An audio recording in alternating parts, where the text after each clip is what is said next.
President Trump is warning the military there's an enemy from within that must be dealt with. Meanwhile, we're getting more details on how illegal immigrants have been able to get commercial driver's licenses in the United States.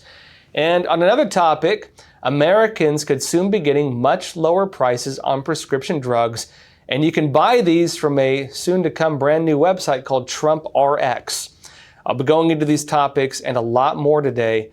I'm the Epoch Times senior investigative reporter Joshua Phillip, and you're listening to Crossroads.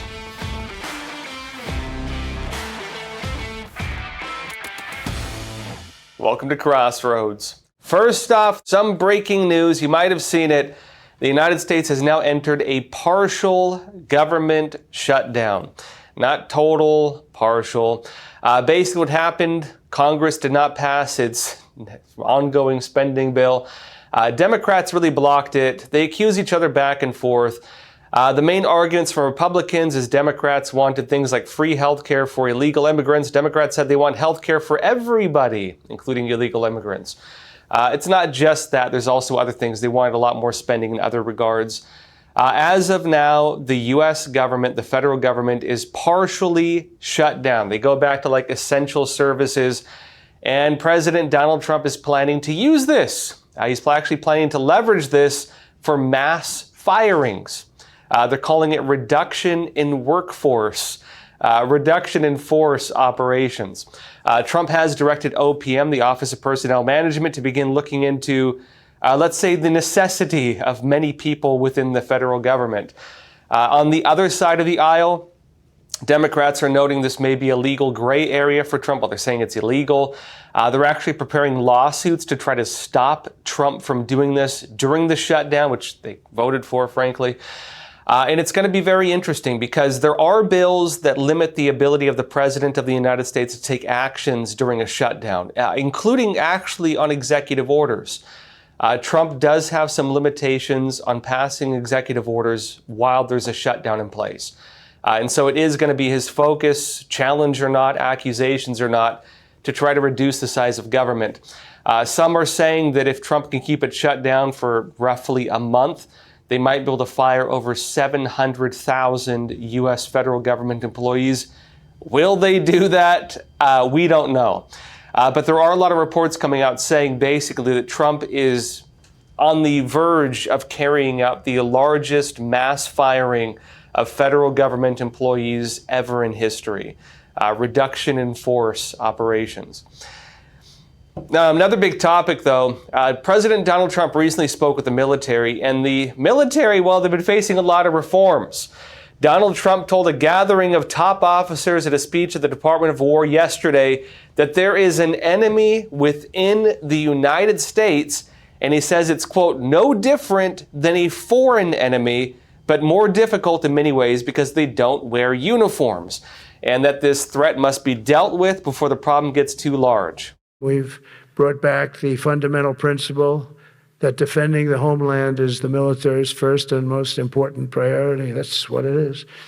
Only in recent decades did politicians somehow come to believe that our job is to police the far reaches of Kenya and Somalia, while America is under invasion from within. We're under invasion from within.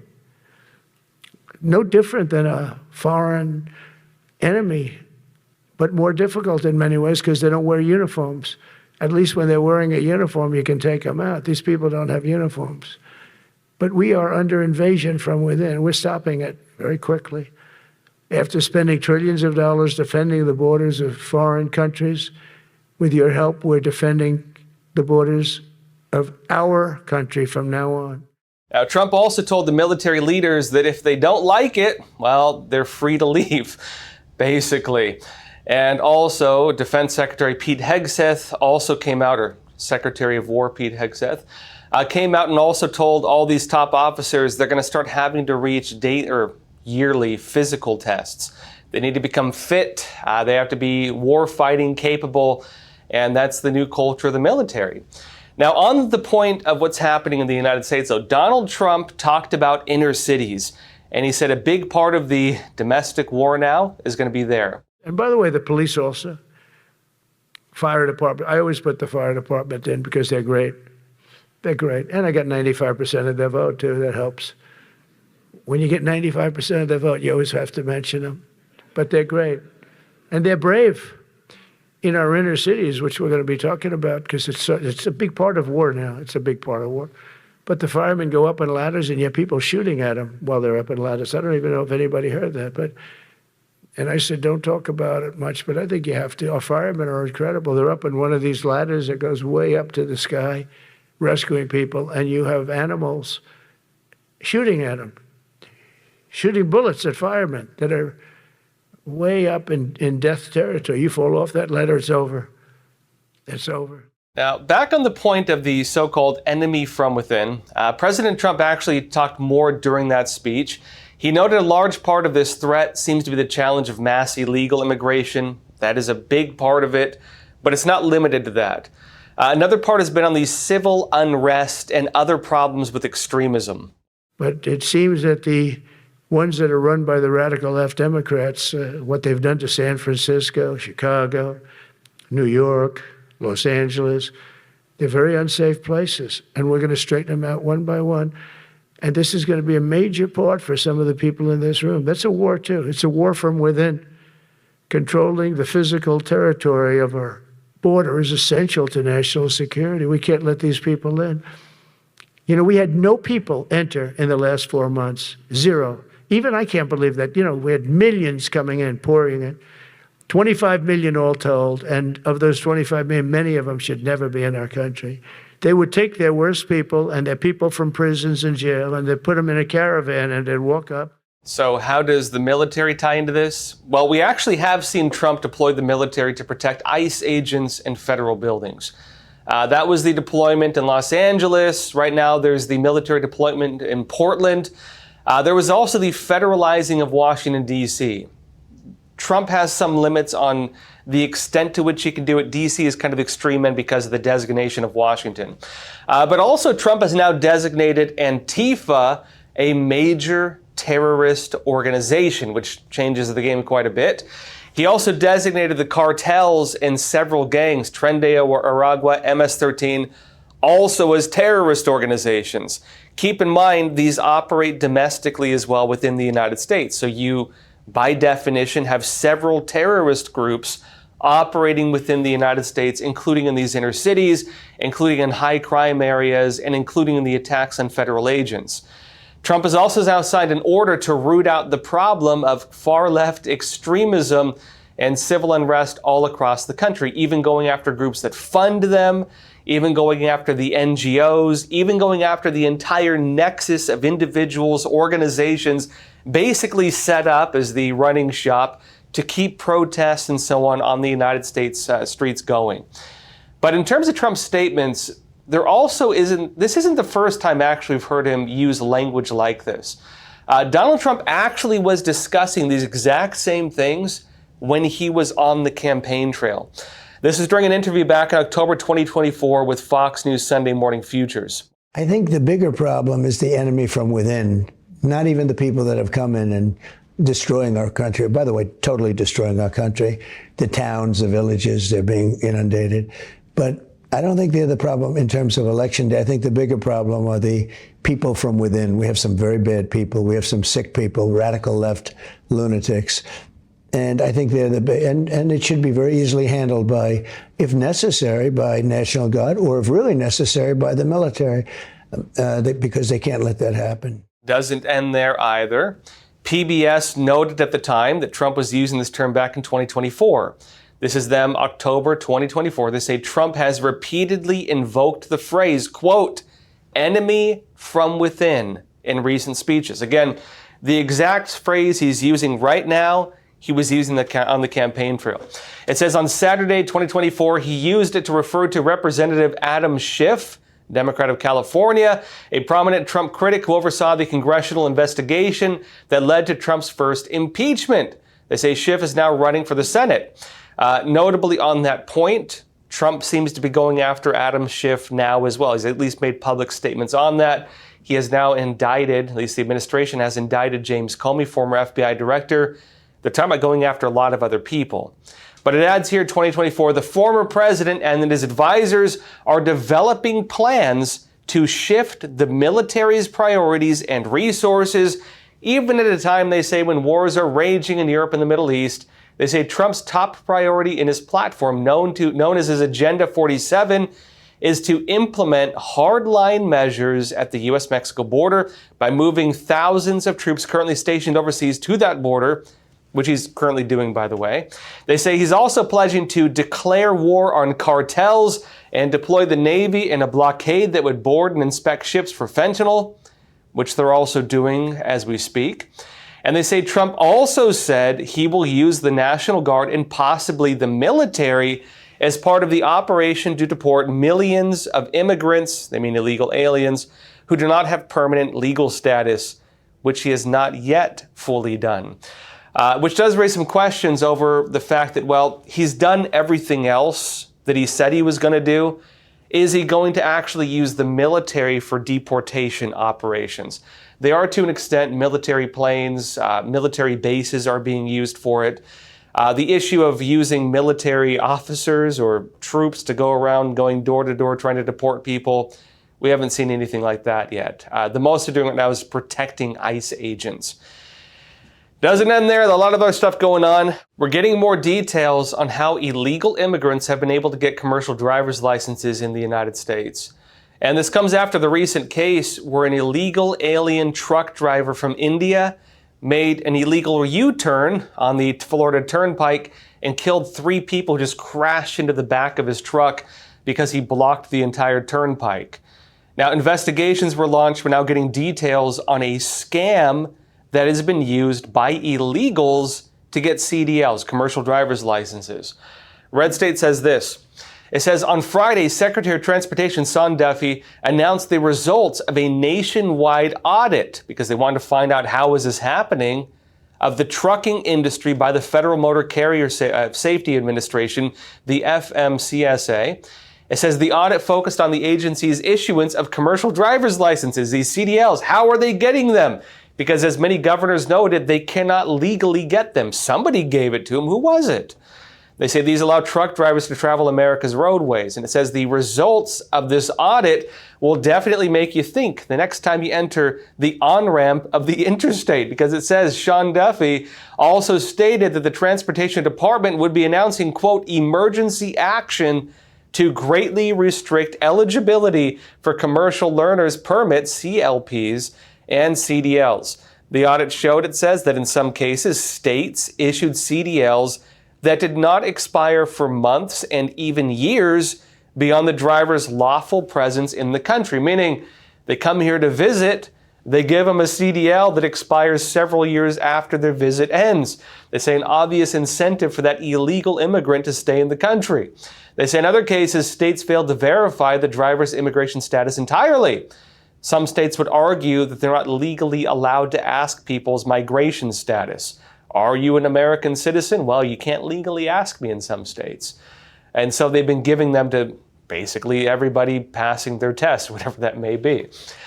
It notes that making a dangerous situation even worse, the audit uncovered numerous procedural errors, computer programming defects, and in general, a considerable lack of oversight, leading to problems like you have with this illegal alien from India who could not even recognize basic road signs and could barely speak English, or almost not at all. You're having a problem where they can't even pass like very basic driving tests. Like literally, they cannot even recognize most road signs. It says the audit also showed that the state that is the most egregious offender when it comes to issuing illegal immigrant CDLs is, shock, California. More than 25% of non-domiciled CDLs were issued in California alone. It notes that in one outrageous case, California issued a CDL to a Brazilian citizen who drove both a passenger and a school bus. That CDL was valid for months after his legal presence in the U.S. had expired.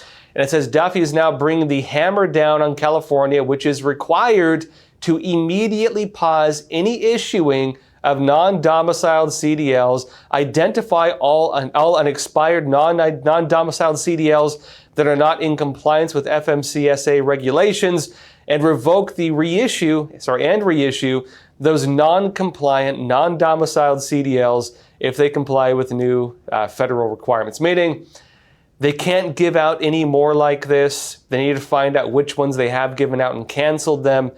And we're going to be getting answers on who was illegally driving trucks in the United States. Also on that point, the Trump administration in some areas, well, even local, it's more through local governments, they have checkpoints now for truck drivers. They're asking them basic questions on English proficiency. If they can't speak English, they might get deported. They might lose their licenses. They're also checking their licenses. If they've been driving illegally, they're also getting deported. Now, we're getting more details as well. Some pretty shocking stuff, by the way. It turns out some states have been giving commercial driver's licenses to illegal aliens, and the way they're doing it is they're doing no name given as the name. What's your name? No say, senor. No name given. This is K4. It says, on Monday, Oklahoma Governor Kevin Stitt announced authorities apprehended 130 alleged illegal immigrants from multiple countries under Operation Guardian Sweep along Interstate 40. This is just one state. It says, according to Governor Stitt's announcement, the operation handled by U.S. Immigration and Customs Enforcement, ICE, and the Oklahoma Highway Patrol targeted enforcement along I-40 in western Oklahoma with numerous commercial truck drivers utilizing licensure issued by sanctuary states from multiple countries, including India, Uzbekistan, China, Russia, Georgia, Turkey, Tajikistan, Ukraine, and Mauritania. OHP says, is the Highway Patrol, one license listed, quote, no name given. And they're talking not just about California, which has that as well. They're saying New York even. And they say if New York wants to hand out CDLs to illegal immigrants with no name given, that's on them. The moment they cross into Oklahoma, they answer to our laws, said Governor Stitt. And he said, I want to thank our troopers and ICE officials for their hard work. And he said, this is about keeping Oklahomans safe. And notes that Governor Stitt's office said the individuals posed a public safety risk without proper identification. You don't say, right? Now look, this is finally getting some attention, but it's actually been known for quite a bit. People are paying attention to this right now. This has been going on for a long time, and there were even public reports on it, although most of the reporting was just in like trade journals and trade publications. It was talked about in the industry and almost not at all by the mainstream media. The topic was actually getting some coverage, though, back in June. This is one of the trade publications, Overdrive Online, back in June. It said this: authorities in a recent cargo theft bust recovered more than $1.6 million in stolen electronics from a tractor trailer owned by someone whose CDL stated their first name was no name given and their last name was Diamond. And notes further in, quote, California law requires a customer applying for a driver's license, a DL, or identification, an ID card, to present an identity document such as a birth certificate or passport that include their, quote, true full name. A California DMV spokesperson told Overdrive.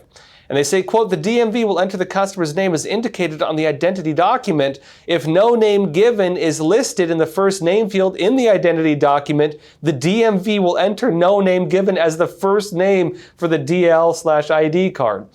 So you can get like a state ID, apply for these things, and if your ID card says no name given, there's going to be no name given on your commercial driver's license. They say this policy is the same for all types of DLs and IDs issued by the DMV.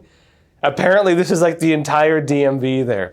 They say, as for issuing CDLs to non-citizens, California does issue limited-term CDLs for citizens of foreign countries and does not track the citizenship status of its CDL population. The California DMV previously told Overdrive. In other words, they're not allowed to ask, are you an illegal alien? Can you legally get this? Well, we're not legally allowed to ask if you're doing this illegally. How does that work? Further in, they say this.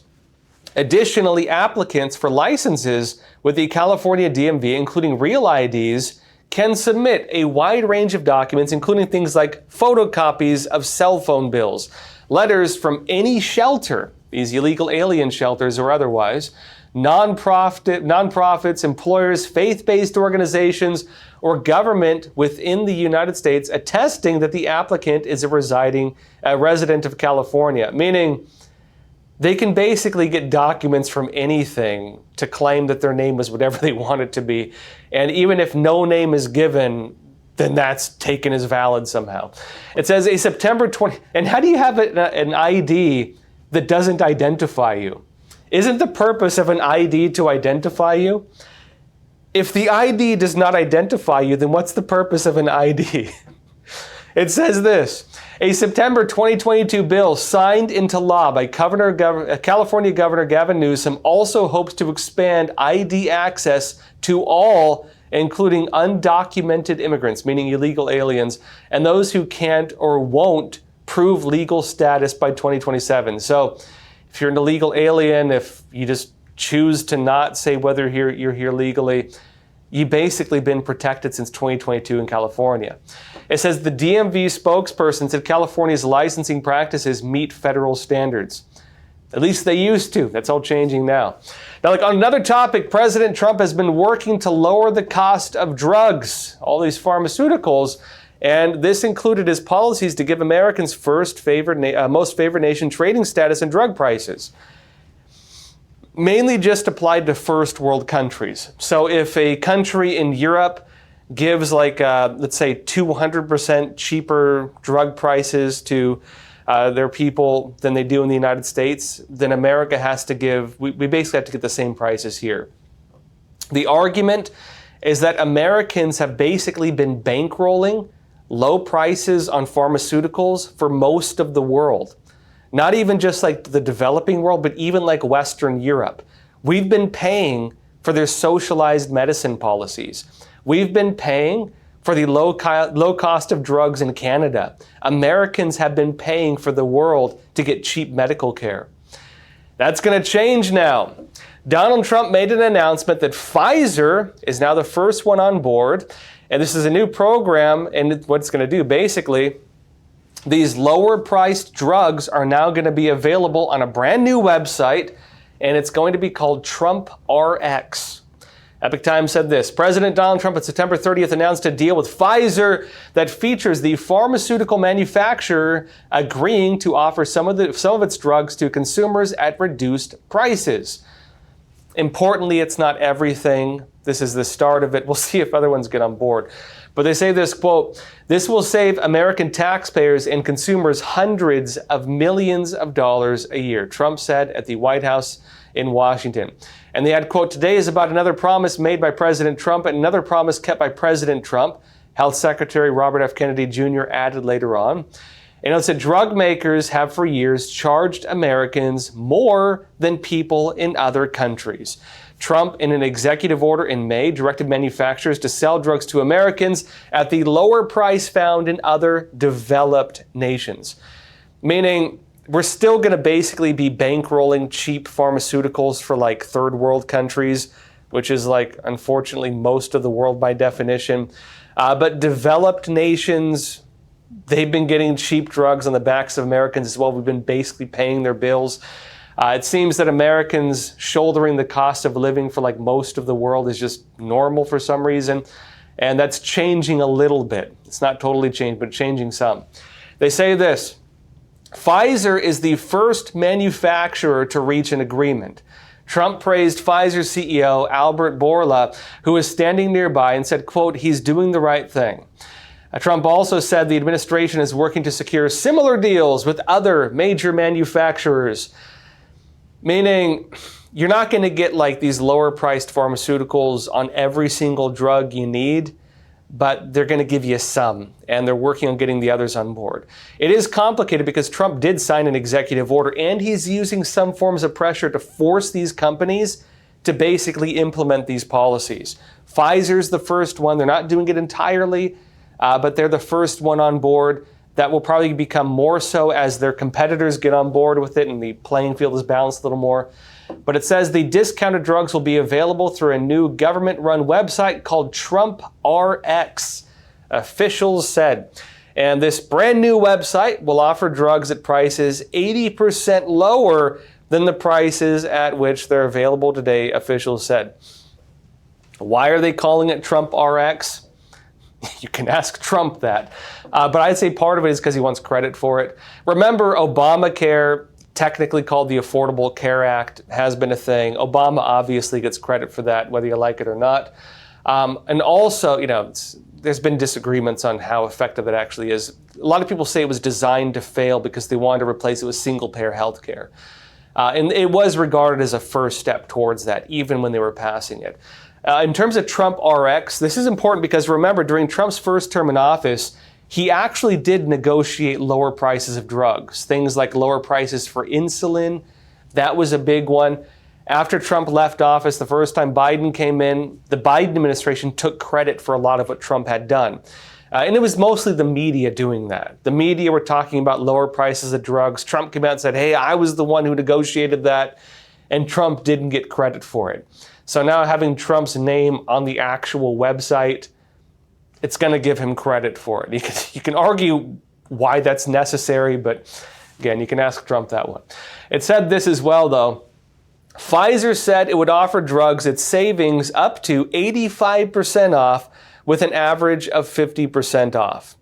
I've mentioned before the way this new order is going to work, which is finally being implemented. If one country in Europe offers a lower price of drugs, Americans have to get that same price of drugs. Many countries in Europe pay significantly lower prices for pharmaceuticals than Americans do. Part of that is because local laws within these countries where the government negotiates prices, the companies have to meet the requirements and they sell it very low. And then it's basically like you're sitting in a restaurant, you're with a group of friends, the check comes out, the bill's there.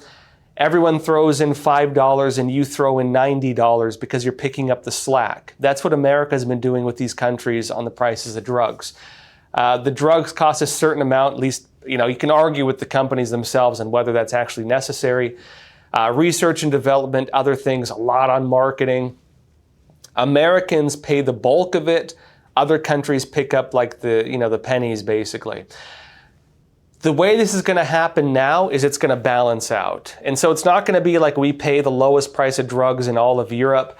It's going to be more like the price of drugs go up in Europe and we'll be paying the lowest price that they pay. The third world is still going to be paying like dirt cheap prices. We're still subsidizing them technically. But this will mean the price is going to go like this. We're going to pay a bit less, but not as little as these countries are currently paying. They're going to have to pay a bit more. And that's probably going to be the way it works. We'll see if this lasts beyond the Trump administration. It is called Trump RX. But if Americans get used to paying a certain amount for pharmaceuticals, now that the lid has been pulled off and everyone can see what's inside this whole thing, it's going to be hard for them to re-implement the old policies and kind of bring back the status quo, so to speak, without making a lot of Americans mad. But we'll see how it goes. That said, questions, comments, anything you want to talk about, leave it in the chat. Let's jump into some questions. First question here is from TMA. You're saying, next we'll have Trump Care. Trump RX is just the beginning. It might be the case. We have Obamacare. What would Trump Care look like? It's complicated. So a lot of Republicans don't believe the government should be involved in health care in general. On the extreme end. Some of them, I don't think they're talking about getting rid of Medicare, Medicaid. They are talking about getting rid of the fraud on it, which would actually give more money to people on Medicare or Medicaid. I should mention briefly, because I have had people ask me about this, and I know it's one thing the media, like the mainstream media, says a lot. If you were to read a lot of the mainstream media, what they're telling you is that Republicans want to cut Medicare and Medicaid. They want to make it so that Americans and elderly people cannot get the health care they need. Is that true? Technically, it's a gray area. No, if you are eligible for Medicare or Medicaid, if you're retired, if you're older, if you're over 65, it's not going to affect you at all. If you've been scamming the system, if you're an illegal alien, if you're able-bodied, if you're fully capable of working and you've just been getting it, it is going to affect you. That's the technicality here. Also, if you're a foreign scammer And there are a lot of people making phone calls, scamming things, making fake IDs, registering things, taking money. Apparently, according to Elon Musk, they just found massive amounts of foreign fraud, stealing money from Medicare and Medicaid. That's going to get rooted out also. And what they're saying basically is that there's more than enough money for people who actually need it. And what's going to happen when they get rid of the fraud, they get rid of the illegal aliens who've been receiving this illegally, they get rid of people who've been scamming the system. There are some people who are able-bodied who are going to be pretty impacted by this, who they might be in a gray area of whether they need it or not. There are some who need it, some who don't. You are going to have to work a part-time job to keep some of those benefits. They're saying that basically the pool is so large of money in the system that the people who are eligible are likely to get more money. And so not only will they not reduce the amount of money to those who are eligible, they will likely receive even more. And so the gray area here is that people who actually need it will get more. The people who've been scamming the system and don't need it will get kicked off. And so that's when they say, oh, Trump wants to cut it. It's a yes and no thing, but they don't tell you the context. The context is very important. Back to TMA's point, I know you're joking, talking about Trump care. I actually do think it would be possible if Trump maybe gets rid of Obamacare, which he's wanted to do for a long time, and maybe puts in place something more like what was there before, which is private industries. I could actually see the Trump family doing some type of Trump care program. I mean, they're kind of doing everything else right now. They have Trump RX now. But I do think if they did that, it would work as a private insurer. And who knows if they do that or not. I could actually see it, but we'll see. Science Chick 72, you're saying government getting involved in health insurance is never a good idea, no matter which side is in control. It's one of those things that sounds great on paper, but terrible in practice. And here's why. The age-old problem of state interventionism. The old problem of state interventionism tends to ruin industries. And the problem is this. When government gets involved in price negotiations, when they get involved in mandating the availability of one thing and the restricting of another, with some exceptions, when they get involved in increasing production of one thing or another, you have several problems that come about. One side is the disturbances to the free market in terms of what it does to inform providers. Ludwig von Mises was one of the big people who noted a lot of this. I'll say he's probably my favorite economist, Ludwig von Mises. He talked about the problem of the voice of the economy, the voice of the market, right? And basically the way it works is this. Businesses know what to put on their shelves based on what is scarce, and they know what is not demanded by the public based on what is in abundance, right? So if something is scarce, there's a shortage somewhere. If something is scarce, something is wrong. If something is scarce, people really want it, and you should try to get more of it. If something is abundant, people probably don't want it as much. The price goes down. And that's the way it works. You're probably overproducing something, and so producers will lower the supply of something in order to not lose revenue. A farmer might plant more of one crop and less of the other based on supply and demand. A market might raise the price of something if it's scarce and lower the price of something if it's abundant because of supply and demand. And the problem you have is when government intervenes in that, or, again, they call it state interventionism, it ruins, it basically disables the voice of the market. And so if they mandate the production of one thing and restrict the production of another, or just mandate mass production of one item, what happens is you have an artificial surplus of one item. What happens then is the artificial surplus is protected against the voice of the market. It's there whether you want it or not. It's there whether it sells or not. It's there whether they sell it or throw it in the trash. It doesn't matter if they sell it or not. That then has a ripple effect through the rest of the market. Because what happens is, If it's subsidized, everybody else has to compete with the low price that is getting. Basically, farmers are going to plant more of that one product. Stores are going to stock more of it if they get paid, whether they sell it or not. And they might neglect other things, meaning you're going to have shortages of other products.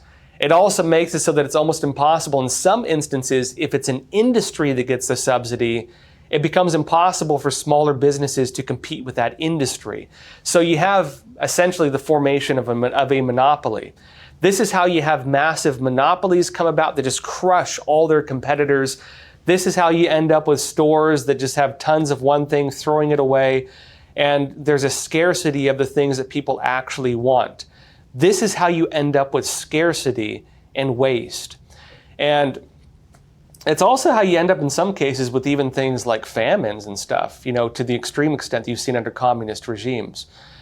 In the United States, you do have this in some instances. Some have noted, for example, that things like high fructose corn syrup would not be financially viable as a sweetener were it not for the subsidies of the corn industry. Cane sugar would probably be cheaper than high fructose corn syrup. A lot of corn byproducts are only sustainable financially because of subsidies. Some farmers neglect the planting of the many other crops we could enjoy because, again, they want to plant the things that get subsidized. And that creates an overabundance of some things, which then get put into everything as a byproduct, to the neglect of things that might be better for us or that maybe healthier or so on. That's just one small example. If you do that to every industry across the board, you create bigger problems. Same thing with medicine. What do we see with Obamacare? Obamacare comes out, offers free health care to all the lower income people, massively raises the price for middle income and high income people. A lot of people who were paying a couple $100 a year for Medicare, for let's say Blue Cross Blue Shield, you were paying a couple $100 a year before for even a family of 4. It used to be cheap. Suddenly saw themselves paying thousands and thousands of dollars because you're not just paying for yourself, you're paying for every other person and their cousin and every person who wants to illegally enter the United States and apply for it doesn't show who can have no name given on their documents, right? You're suddenly paying for everybody and their third cousin, right? And so you're shouldering the cost of all these people.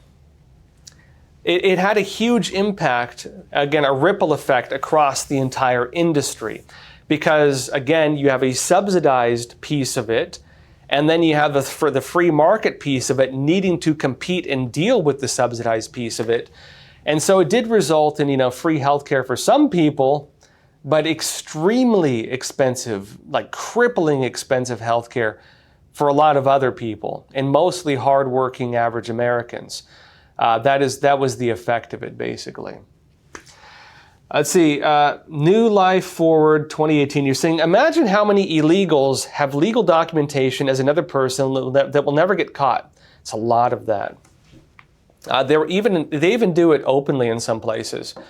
I remember, I've talked to employers in New York. I've seen it firsthand when I used to live in Jackson Heights in Queens. You have people selling fake identifications on the streets. Nope, they don't get prosecuted. There's no repercussion for it. It's a crime that is allowed to take place. They have facilities set up in New Jersey. Every major employer in New York knows about them. Construction sites know about them. I've talked to construction guys who are illegal aliens who say they were told by construction sites where to go and get your illegal ID. They go to these shops and it's like a smorgasbord. You get your illegal identification, your stolen identification, usually a stolen social security number, and then you go down the line and they have booths set up on every service you can get using that stolen social security number. And so it's like a one-stop shop of defrauding the United States. It's a one-stop shop to work illegally, get social benefits, and defraud Americans in every way they can. They just set up shops like this. I know in Florida, there's even unfortunately, they even do it out of some churches, like migrant churches, that have these types of things. This is a problem throughout the United States. And so this is something, for the most part, that has been allowed to happen. This has been allowed to happen. They don't get punished for it. They don't go to jail for it. They don't get charged with identity fraud or defrauding America. It's just allowed to happen. It's changing a little bit now, but that's the way this has worked for a very long time. There was a report that came out it must have been last night I saw it this morning. They were saying, I believe it was New York Post, they say an analysis, at least in one of the cases where they're going to these cities and cracking down on illegal immigration, they found that roughly 50% of the illegal aliens had committed fraud. Roughly 50% of the illegal aliens had committed fraud against the United States. Now look, if you or I commit fraud, we're probably going to jail. If an illegal alien commits fraud, they get deported and they turn right back around and come back in and just illegally enter again and continue committing fraud. And that's just the way it works. I had an interesting conversation with an immigrant recently on this, a legal immigrant, right? This legal immigrant was actually telling me that this is normal for a lot of cultures, unfortunately. This guy came from the Middle East. He was talking about the culture there. He had worked in Mexico. He had worked in China. And he was saying that, Americans are known to be very honest. We're by our culture, very honest people. In America, we tolerate a lot of failure. In America, you can start a business, you can go bankrupt, you can start another business, you can keep trying, and you can succeed. In a lot of other countries, they're not forgiving like that. You fail once, you're done, out, don't try again. They really hold you to it. Americans are very forgiving. But one of the things Americans will not forgive you for is lying. We're in the view of most of the world comparatively, we're a very honest people. We despise dishonesty. We despise it, just the way our culture is. I know with myself, I don't know if this is like all of you, when I was a kid growing up, if I was honest, if I told the truth, I would receive significantly less punishment if I did something wrong, from my parents. Americans really value honesty. Honesty is like the cornerstone of kind of our culture, I'd say, just this real natural legitimacy. A lot of countries are not like that. I was told that in some Middle Eastern countries, again, according to this immigrant, if you don't lie, people say that you're basically not going to succeed in life. They will say, look, you're a great person. The world is going to eat you alive if you're not a little dishonest. I've talked to people from countries in Latin America say the same thing, where, the difficulty of living day to day, not all of them, but in some of the local governments, basically the threshold of pressure, taxes, everything else is so high that if you don't engage in some type of dishonesty, fraud, or illegal activity, it's very difficult to get by. At least you're going to be a peasant for the rest of your life if you do. And so a lot of people feel incentivized to defraud systems, commit some, like the federales pulling you over for nothing and you have to pay them like $200 to go free. Like, that kind of stuff, like fraud, corruption. It's almost just the way things work in some of these countries. It's not like that in the United States. You try to bribe a police officer, you're probably going to jail. Don't try it. They will probably arrest you because we value honesty more than we value money for a lot of us. And so what also happens, this guy was telling me, is when a lot of people come here, even when they legally immigrate, they might lie about their holdings, they might lie about their real estate, they might lie about the homes they own, again, real estate, because the difference is going to be whether they have to pay a few $1,000s extra every year to the US government. And if the difference between a few $1,000s, even if they have a lot of money, is just writing no on a paper, they're going to write no on that paper, and they defraud the United States. A lot of them, this was told to me by several migrants, it's the exact same thing. If, for example, they come here and they have to, they get a piece of paper asking about their income, asking about their foreign businesses, asking about other things like that because they want to decide if you're low income or not, even if they have a lot of money, they're going to try to get low-income housing. They're going to try to get low-income benefits because they're like, look, if the difference between this and that and there's no punishment for it is checking this box and not that box on this form, I'm going to do what benefits me, and they do it. And so fraud is really common because culturally, for a lot of these people coming here, that's the way it is in their countries. It's just how they work. It's how they do it. And so when I saw this article this morning saying that like 50% of, illegal immigrants had been defrauding the United States, I was like, well, that's less than I thought it was, frankly, because, it's normal for a lot of this. It's the way things are done in some of those countries. It's just the way things work, especially in communist countries and countries that are overrun by cartels and gangs. Like, it's just the way they operate, unfortunately.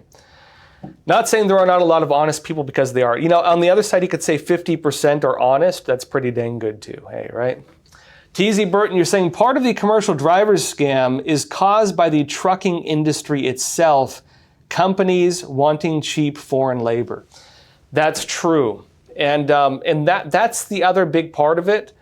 Not even just the trucking industry, a lot of businesses, a lot of major corporations, they want this stuff because it's cheap labor. They want the H-1B visa fraud because it's cheap labor.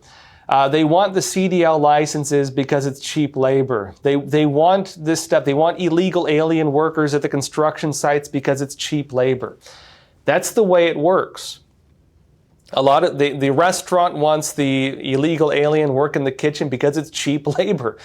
Also because, frankly, it's actually hard to find a good chef. I've worked in the restaurant business. It's actually really hard to find workers.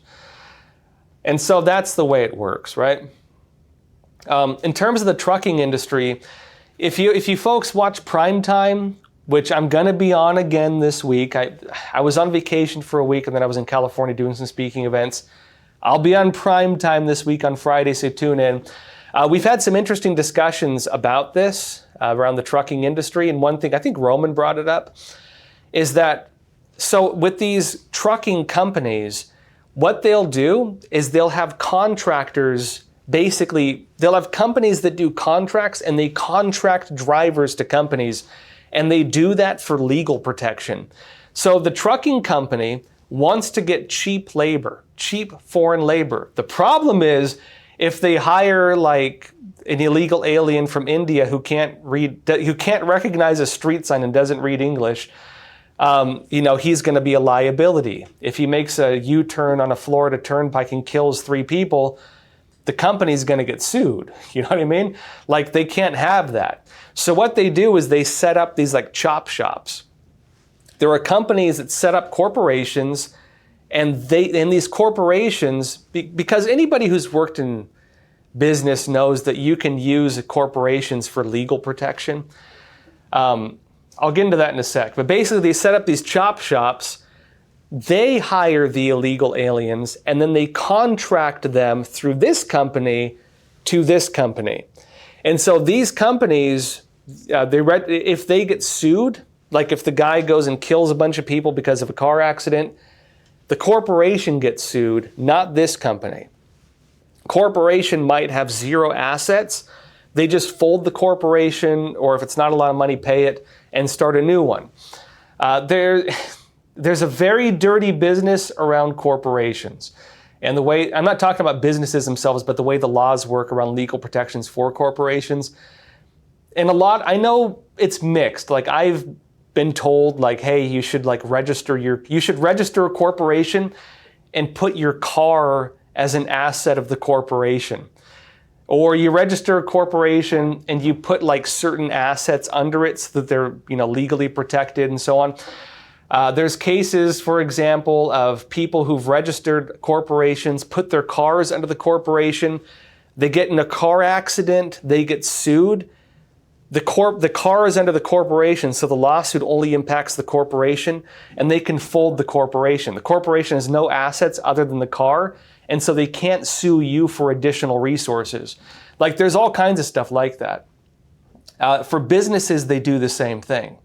And so a lot of these companies, they'll do the same thing for legal protections. And they unfortunately engage in things like this, hiring people who are a danger to Americans, hiring people who, the reason they do it is because they know that they're probably unsafe drivers. Why else would they do that, right?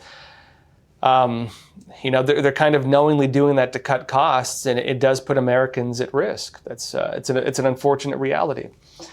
Another question, Thorpat, you're saying, Josh, I'd like to know why the Trump admin doesn't go after companies for breaking the law and hiring illegals to begin with.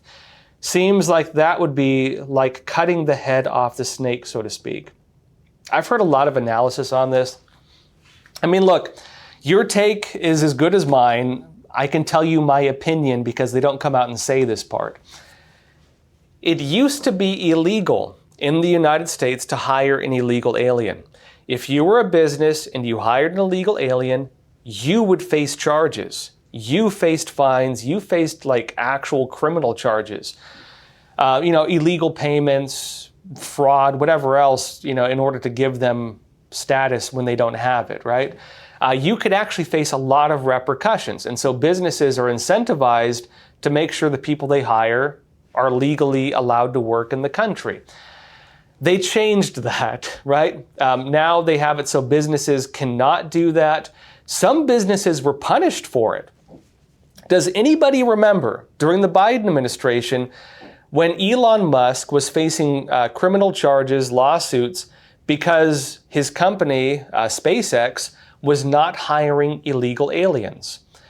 And Elon Musk said this is crazy because legally, especially in the space industry, because it's regarded as kind of a more protected industry. NASA is not allowed to work with the Chinese Communist Party, for example. Things that work on sensitive government programs, government contracts, like there are more limitations. Elon Musk said, I'm not legally allowed to hire illegal aliens, so how are you suing me and threatening me for not hiring illegal aliens? You're suing me for not breaking the law? You're saying I'm breaking the law by not breaking the law? And that was his argument, right? That was his argument. And Elon Musk has been very defensive, by the way, of like H-1B visas. He very much believes in, like, from what I understand, based on his statements, I think he very much believes in like legal, normal, and even very abundant legal immigration, right? He's an immigrant himself from South Africa, right? That was a big argument. The big problem we have, though, with companies hiring illegal aliens is there are a lot of people who want it, okay? And, okay, look, go back to like the late 90s and watch public statements from Democrats. They were very against illegal immigration. Bill Clinton, the policies of Bill Clinton against illegal immigration, if Donald Trump were to give the same speech, it would seem normal, because that was the policies of the Democrats in the late 90s. The Republicans were more like defensive, ironically, a little more defensive of illegal immigration because it was workers, it was business. Remember, prior to Trump, the Republican Party was more like the business party. Under George Bush was more like the war party. And that's kind of what they were for a long time. They're no longer the same parties they used to be. The Democrats are the ones talking about, the super criminals. Hillary Clinton gave a very famous speech about it, depending on how you view it. The super criminals, saying basically a small number of people are committing the overwhelming majority of crimes, and Democrats are the ones wanting to crack down on that. Democrats were the 3 strikes law. Remember Bill Clinton? Democrats were the ones saying we need to get these criminals off our streets. Democrats were the anti-illegal immigration party because they used to be more pro-union. Unions used to be against illegal immigration. They used to be like that, right? Kamala Harris was the one behind a lot of President Biden, when he was, before he was president. He was the guy pushing for like the really tough on drug crimes. They were the ones putting people like with marijuana possession in prison, right? Like that was their party. The things they had then are the things that Trump represents now. And look, Trump used to be a registered Democrat. Trump used to be a Democrat. You could argue that his policies are just the Democrat policies from the 90s on a lot of fronts. The parties have changed a lot, okay? Some people argue, now the Democrats want they do seem to want more illegal immigration. They want migrants, right? A lot of that flipped during the Obama administration because they found that, a huge portion of Latinos voted for Obama. Some of his main advisors came out, gave speeches talking about how basically if they could bring in mass migration, give them social policies, and then register that, then give them citizenship or give them voting rights, that Republicans would never win another election. After that analysis came out, the Democrats went from being very anti-illegal immigration to very, very pro-illegal immigration. And Republicans flipped, also saying, look, you guys are trying to basically overturn the voice of the American people by flooding us with people from other countries. And the other problem is, even if you don't, the argument was, right, even if you don't give them citizenship, in 18 years, if they have a kid, that kid's going to vote, and he might vote in the favor of his family if the policies reflect the interest of the family and illegal immigration. And 18 years down the road, you're going to have basically a one-party system that can never be overturned because of the way that they've changed the way the voting works, right? Especially when they can redo voting maps based on race, which is being heard now by the Supreme Court. So, they jimmied the system around illegal immigration. So they're more for it now. Republicans are more against it. But there are still some Republicans who defend illegal immigration, especially in certain industries, farming, restaurants. Even Trump has kind of flip-flopped on that. There are some industries that they say would die without illegal immigration.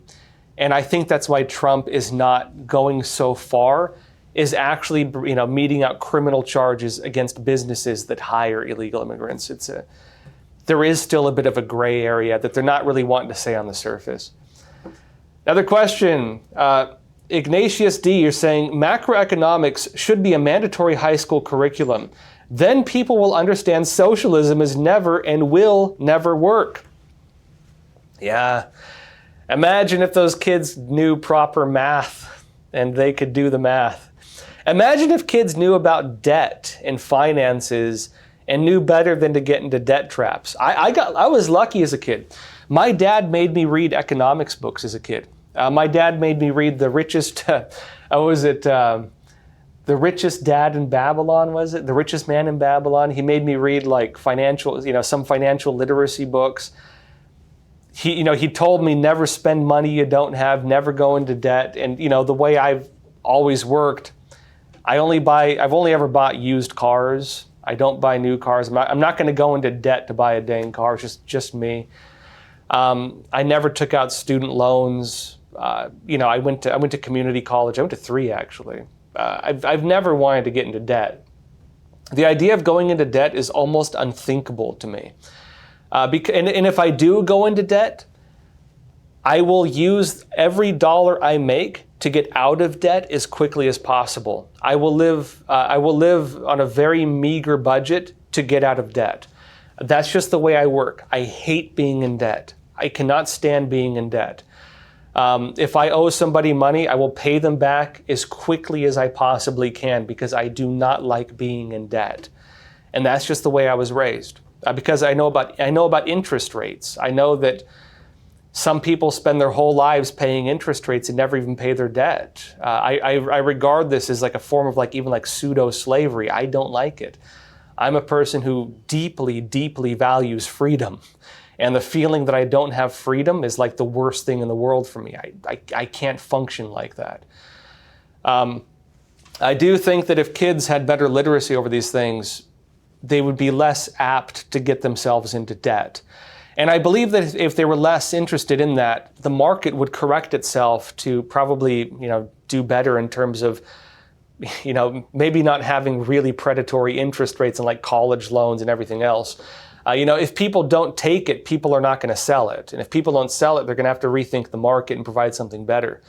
And that's often the way it works. My daughter now, 15 years old, she's looking into colleges, and we're looking into ways where she can go to college, whether it's ROTC or other programs, grants or otherwise, that she can go without going into debt or as little as possible. And that's just the way I think.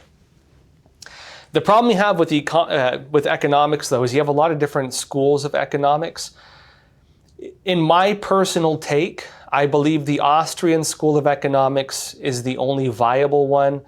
There are a lot of really,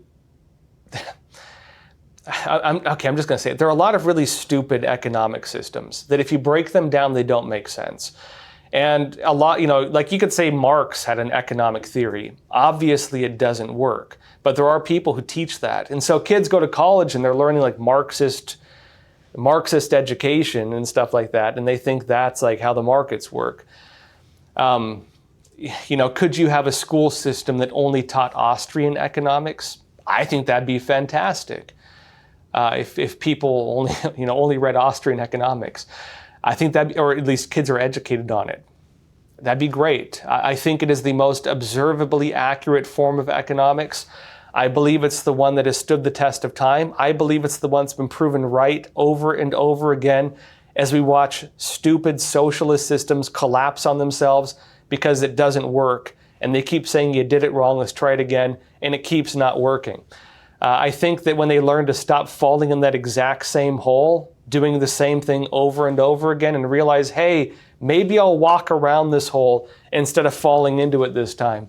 Then they can rethink their economic policies and say, hey, there's a working economic system. Why don't we try using that one for once? I think it would be fantastic. I've recommended this book many, many times before. I'll recommend it one more time. If you want to read a good book on interventionist policy, read the book Planned Chaos by Ludwig von Mises. It is fantastic. It's very short. I highly recommend it. If you want to read a more in-depth one, read the book Socialism by Ludwig von Mises. Fantastic book. I cannot recommend it enough. If you're the parent of a child, buy them the Tuttle Twins books or watch the cartoons with them. They're very good. They have Tuttle Twins versions, kids versions of The Law by Ludwig von Mises, I can't remember the name of it. Frederick Bastiat. They have a kids version of The Law. They have a kids version of The Creature from Jekyll Island. They have a kids version of Atlas Shrugged, taught through children's books. And they're very entertaining. They're very well done. They're drawn. My daughter loved these books when she was younger, and she has a very good understanding of savings and a very good idea of debt and a very clear understanding of the way that markets work. And she's like a little kid. Again, if you want to buy a gift for your, I don't get advertisements from them saying this legitimately. If you want to get a gift for your kids, get them the Tuttle Twins books or read them with your kids, because those will teach your kids basic economics. Or watch the cartoons. They're actually really entertaining. I think even adults would enjoy them. All right, that said, again, I'm not getting paid by this. I just enjoy these things. That said, let me know what you think in the chat. Do you think that proper economics classes could actually save our country? Do you think if kids knew how economics work and debt traps worked and how debt slavery works and how interest rates work, they might make better choices in their life, including politically? What do you think the effect of that would be, and how could we achieve it? You tell me. Write it in the chat. Tell me about it. That said, join me again tomorrow, 10:30 a.m. Eastern Time. In the meantime, please don't forget to like and share this video. It does really help us. If you want to get more great episodes like this, don't forget to subscribe. You can subscribe on YouTube. If you want to support this show, subscribe on Epic TV. This show is made possible because of our subscribers. So thank you so much for being here. Join me again tomorrow, 10:30 a.m. Eastern Time. And as always, please take care of yourselves, stay informed, and stay free. Thank you.